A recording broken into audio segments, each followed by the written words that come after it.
Hi everybody, it's Sarah here from Cool Crafting. I wanted to do a video to just explain how to put the ears into Luna's head. It's probably not going to be the most professional video because at the moment the camera is propped up in a filing cabinet and I've got some rather odd lighting as well. But anyway, the first thing probably to do is to quickly show you how to create an ear.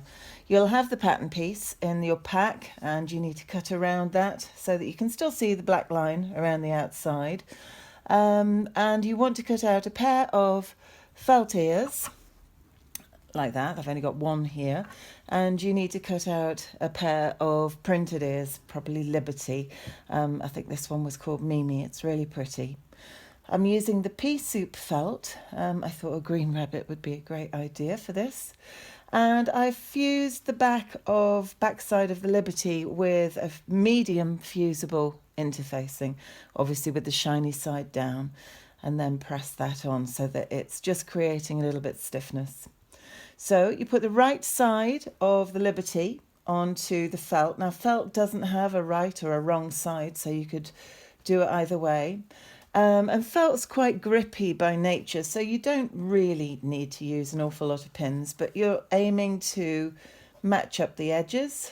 And I tend to just put my pins down the centre because it doesn't, it will help you avoid putting it through the machine and causing any delay. So I'm not on my normal machine either. This is a Singer. So I'm looking to take a half centimetre seam allowance. So I've kind of visually got the edge of it lined up to an area on my foot. And you've maybe got a foot that will give you a bit more guidance than that.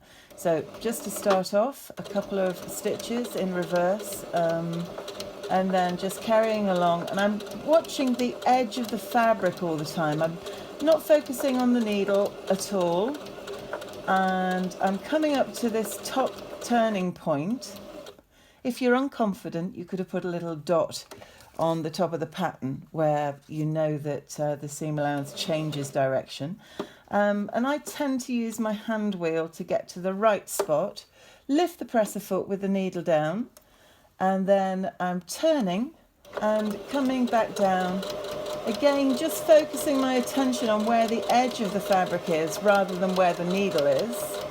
And as I come down, it's very often that people lose concentration when they're thinking about stopping. You're just going to do a couple of reverse stitches. Any more than a couple is a waste of time. Make sure my needle's in a high position. Lift my presser foot and then bring my project out using the cutter foot. So that's an ear sewn. To turn it through, you're just going to trim the top edges there. You can probably hopefully see that it's fairly close but not too close. And the easiest way to turn through your ear, and it will feel like a struggle, is to find the widest point. And I grab it at the widest point and I pull the fabrics apart away from one another. It's much easier to do this than to work with a narrow edge. And from there, I'm just going to push the point of the ear up into the middle, and then I can use a knitting needle or the closed edge of my scissors to just push that ear out until I can actually grab it, and then I'm bringing everything down and through. It's starting to look a little bit ear-like. I'm going to push my scissors up gently so that I'm not pushing through the fabric, and yes, I have been known to push them right through the edge of the fabric on somebody's class, on somebody else's project. And then I'm bringing the edges of the scissors down to just bring those edges out nicely. I tend to roll with my finger and thumb to make sure that the edges are out nicely. And then if you've got an iron, you can just press that flat. And then you're just going to find the middle of that and just sew about 2/3 of the way down the ear. A little bit of reversing at the beginning and the end, and that will just keep the two layers together.